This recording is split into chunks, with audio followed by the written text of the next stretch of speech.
خفیہ تدبیر. اللہ نے کس کے لیے کیا سوچا ہے تو یہ کوئی نہیں جانتا. فرعون کو 500 سال تک اللہ نے مہلت دی. 500 سال تک. 300 سال تک تو اس کا سر نہیں درد ہوا, اس کو کوئی بیماری نہیں ہوئی. بڑی بیماری کی تو بات رہنے کی, سر میں درد بھی نہیں ہوا تھا 300 سال تک. اب اگر کوئی بندہ اللہ کی نافرمانی پر نافرمانی کر رہا ہے اور کسی قسم کی اس کو بیماری نہیں ہے تو وہ یہ ہرگز گمان نہ کرے کہ اللہ اس پر بڑا مہربان ہے. اور اگر کوئی بندہ نماز پر نمازیں پڑھتا ہے, ہر فرض ادا کرتا ہے, کوئی کوتاہی نہیں کرتا ہے, رسول اللہ کے دین کے مطابق اپنی زندگی کو گزارتا ہے, پھر بھی اگر بیماری میں رہتا ہے, پھر بھی اگر غریبی میں رہتا ہے, تو وہ ہرگز اپنے دل میں یہ خیال پیدا نہ کرے کہ میرا رب مجھ سے ناراض ہے. یہ نشانیاں نہیں بھائی کہ جو خوش ہے تو سمجھ لو کہ اللہ اس سے راضی ہے, جو خوشحال زندگی گزارتا ہے تو مطلب اللہ اس پر مہربان ہے, اور جو غریبی کی زندگی گزارتا ہے, جو بیماری میں ہمیشہ پڑا رہتا ہے, اللہ اس سے ناراض ہے. نہیں, یہ وہاں کا یہ فلسفہ ہے ہی نہیں. 500 سال تک کی مہلت ملی. حضرت نوح علیہ السلام کی قوم کو 1500 سال تک کی مہلت دی گئی. کیا تھا یہ خفیہ تدبیر ہے. کیا ارادہ کر رکھا ہے کوئی نہیں جانتا. مہلت کو مہلت سمجھو, ورنہ جب پکڑ آتی ہے نا تو کروڑوں روپیہ ایک سائڈ میں رہ جاتا ہے, اولادیں ایک سائڈ میں رہ جاتی ہے, اور پھر جو اللہ پاک نے ہمارے بارے میں ارادہ فرما رکھا ہوتا ہے پھر وہ ہو کر رہتا ہے.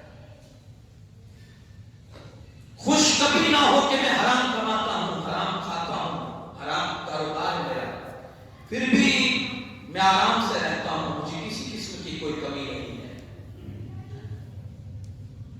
تو یہ بھی آپ اس کو مہلت سمجھیں.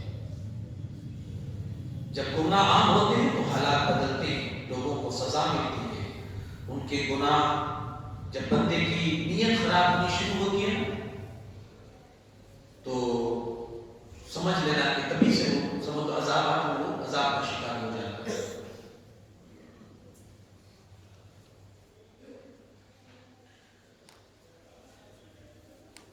حضرت اب اس معاملے میں ہمیں کیا کرنا چاہیے؟ دونوں چیز آپ کے سامنے رکھتی ہے کہ آپ کی زندگی کیسی بھی ہو. ایک ڈر ہمیشہ پالیے, ایک ڈر ہمیشہ رکھیے. پتہ نہیں اللہ پاک نے ہمارے بارے میں کیا ارادہ کرا, پتہ نہیں ہماری موت کیسے آئے, پتہ نہیں ہماری زندگی کیسے گزرے گی. یہ ڈر ہمیشہ پالیے, کیونکہ ہمارے بزرگوں نے ہم کو بتایا, سرکار کی حدیث پاک کا خلاصہ. آپ حالات کو مت دیکھیے کہ یہ بندہ کسی زندگی گزارتا ہے, اس پر آپ جج مت کیجیے. ڈر پیدا کیجیے, جو ڈر ہمارے اکابرین کی زندگی کے اندر ہے. میں آپ کو بتاؤں, حذیفہ ابن یمان ایک صحابی رسول ہے, اور یہ وہ صحابی جن کو رازدار مصطفیٰ کہا جاتا ہے. سرکار نے ان کو کچھ راز کی باتیں بتائی. ان کے پاس لسٹ تھی کہ مدینہ کے اندر منافق کون کون ہے. سرکار نے لسٹ ان کو لکھوا دی تھی کہ یہ بندہ منافق ہے, یہ بندہ منافق ہے, اور یہ راز کے طور پر ان کے پاس رکھتی تھی. سرکار نے بتا دیا کہ یہ بندہ منافق, یہ بندہ منافق, سب کے سامنے راز کے طور پر. اور وہ لسٹ جو تھی حضرت حذیفہ ابن یمان کے پاس تھی. جب بھی کسی مشکوک آدمی کا انتقال مدینہ کے اندر ہوتا تھا, ڈاؤٹ فل آدمی کہ مسلمان ہے یا منافق ہے, اس کے بارے میں اگر لوگوں کا شک ہوتا تو لوگ کسی کو پوچھتے نہیں تھے, جنازے میں جا کر دیکھتے تھے حذیفہ ہے کہ نہیں. اگر حضرت حذیفہ جنازے میں ہوتے تھے تو لوگ اس میں شریک ہوتے تھے, اور اگر وہ نہیں ہوتے تھے, نہیں دکھتے تھے, تو لوگ نہیں آتے تھے, کیونکہ ان کو سمجھ آتے تھے مرنے والا منافق ہے, کیونکہ حذیفہ اس میت میں نہیں. ایک دن حضرت عمر فاروق اعظم رضی اللہ تعالیٰ عنہ جب خلافت کے آخری ایام تھے, آدھی رات کا وقت تھا, میں سویا ہوا تھا, اچانک دستک ہوئی. حذیفہ کہتے ہیں میں سویا ہوا تھا, اچانک آدھی رات کے وقت دستک ہوئی. میں نے پوچھا کون؟ کہا عمر۔ امیر المومنین دروازے پہ، ظاہر سی بات ہے آپ کی وقت تو نہیں دیکھے، آپ دروازہ کھولا، حضور تشریف لائے، کیسے آدھی رات کو یاد کیا آپ نے؟ تو حضرت عمر کا جواب سنیے۔ حضرت عمر کہنے لگے حذیفہ، عمر جھوٹ نہیں بولتا ہے، وعدوں کا پکا بھی ہے۔ ابھی میں مسجد سے نکلا نا، حضرت عمر کہتے ہیں میں مسجد سے نکلا نا جب رات میں، تو لوگ مجھے نیک کہہ رہے ہیں، بچوں کی مائیں بھی مجھے اچھا گمان کر رہی، اس طرح سے حضرت عمر امیر مان رہے۔ حضرت حذیفہ کہتے ہیں کہ حضرت مجھ سے آپ کیا چاہتے ہیں؟ آدھی رات کیا میرے گھر پر آنے کا مقصد کیا ہے اور مجھ سے آپ چاہتے کیا ہے؟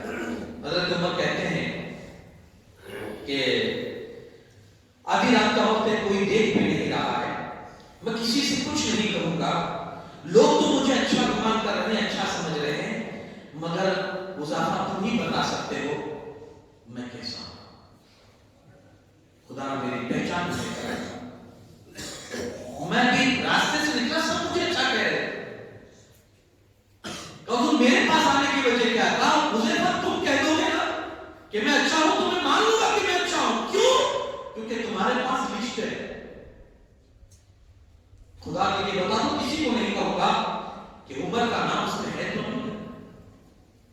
ڈر دیکھیے یار، جس کی تعریف قرآن کرتا ہو، سرکار جس کی تعریف میں حدیثیں بیان فرماتے ہو، اور جس کی محبت، اس کی محبت اگر کسی سینے میں آ جائے تو اس کے ایمان کی گارنٹی ہو جاتی ہے۔ تو یہ مت کہا حذیفہ، ڈر بتا رہا ہوں آپ کو، کہا حذیفہ تمہارے پاس لسٹ ہے، بس اتنا بتا دو کہ کہیں عمر کا نام تو اس میں نہیں آتا۔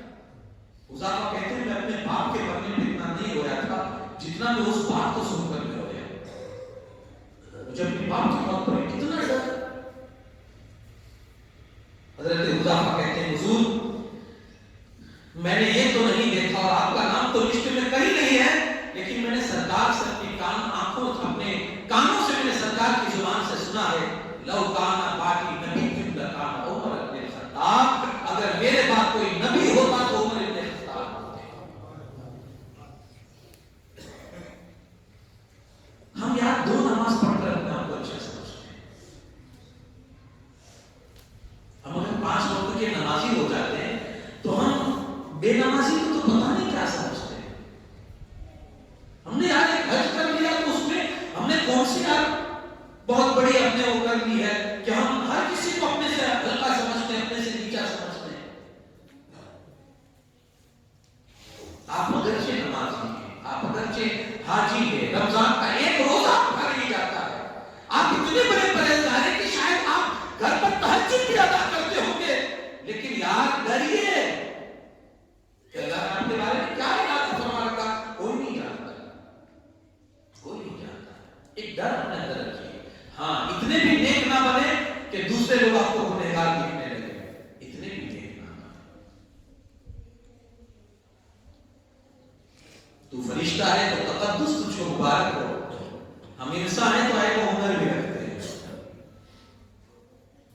تو اللہ کی خفیہ تدبیر سے اپنے آپ کو ہمیشہ ڈرتے رہیں اس سے، اور کوشش کریں کہ دین پر آپ کا عمل ہو اور رسول اللہ کی شریعت پر آپ کا عمل ہو۔ مسلمان ہیں تو کچھ اس بات کا بھی لحاظ رکھیں۔ آج میں یہ کہوں گا کہ ہر طرف سے آج جہاں ہمارے لیے ایک قیامت برپا ہے اور ہر طرف ایک آزمائش کا دور ہمارے لیے چل رہا ہے، وہیں اگر آپ اس چیز کو اگر آپ کرتے ہیں، ابھی ایک تازہ مسئلہ آپ نے دیکھا ہوگا کہ بہار کی سرزمین پر جو وارد ہوا ہے کہ بہار کے جو مکھیہ منتری ہے انہوں نے ایک عورت کے نقاب کو لائیو پروگرام میں کھینچا اور ایک بیٹی کی انہوں نے بے حرمتی کی یا بیٹی کی انہوں نے عزت پر سمجھنے سے باہر ڈالا۔ ہر طرف سے اس کو نندا کی جا رہی ہے اس چیز کی، ہر طرف سے یہ اس کی مذمت کی جا رہی ہے، اور حقیقت میں بیٹی ہونے کے ناطے ہر جگہ اس چیز کی نندا ہونی چاہیے۔ ایک ہمارا مذہب ہے جو ہمیں تعلیم کیا دیتا ہے، اکثر ایک واقعہ میں آپ کو سناتا ہوں، سرکار دو عالم صلی اللہ علیہ وسلم کسی میدان میں تھے تو دیکھا سرکار نے کہ ایک عورت ہے جو ادھر سے ادھر بھاگ رہی ہے، کبھی ادھر جا رہی ہے، کبھی ادھر جا رہی ہے، نہ جانے کسی چیز کو تلاش کر رہی ہے۔ اس کے سر کا دوپٹہ گر گیا تھا، اس کے سر کا دوپٹہ گر گیا تھا۔ سرکار دو عالم صلی اللہ علیہ وسلم کی نظر پڑی، سرکار نے فرمایا ہے کوئی جو اس کے سر کو ڈھانپ دے، اللہ قیامت کے دن اسے عرش کا سایہ نصیب فرمائے گا۔ ہے کوئی جو اس کے سر کو ڈھانپ دے؟ میں گارنٹی لیتا ہوں اللہ اسے قیامت کے دن عرش کا سایہ نصیب فرمائے گا۔ کسی نے سرکار سے کہا حضور وہ مسلمان کی بیٹی نہیں، وہ مسلمان نہیں ہے جو عورت بھاگ رہی ادھر سے ادھر، وہ مسلمان نہیں ہے۔ ہمارے پیغمبر کا جواب سنیے، سرکار فرماتے ہیں اگرچہ مسلمان کی بیٹی نہیں ہے، بیٹی تو ہے، کسی کی بھی بیٹی ہے، بیٹی تو ہے کہ ہمارا مذہب ہم کو یہ تعلیم دیتا ہے بیٹی کسی کی بھی ہو اس کی ایک مان مریادہ ہونی چاہیے، ایک اس کی عزت ہونی چاہیے۔ اب اس کا رد عمل ہمارے لیے ہونا چاہیے کہ اب برقعے کو اور نقاب کو ہماری مائیں بہنیں اتنا عام کر دے اور اتنا اس پر پابندی کے ساتھ عمل کرے کہ جو نقاب چھڑوانا چاہتے ہیں وہ نقاب کی طرف اب کبھی دیکھے بھی نہ اور کبھی ہاتھ نہ اٹھائے۔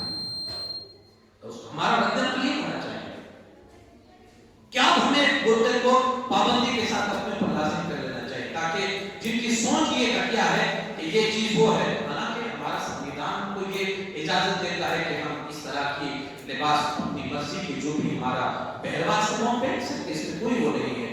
یہ عمل بہت غلط ہوا ہے، اس کی ہر جگہ نندا کی جاتی، ہم بھی اس کی نندا کرتے ہیں، لیکن اگر آپ شریعت کے دائرے میں لے کر آپ شریعت پر مضبوطی سے کاربند ہو جائیں، عمل پیرا ہو جائے تو شاید کوئی آپ کی کسی بھی شاعر کی طرف یا کسی بھی عمل کی طرف کوئی فیصلہ نہیں اٹھائے گا۔ اللہ کریم ہمیں مصطفیٰ جان رحمت کی شریعت کو سمجھنے اور اس پر عمل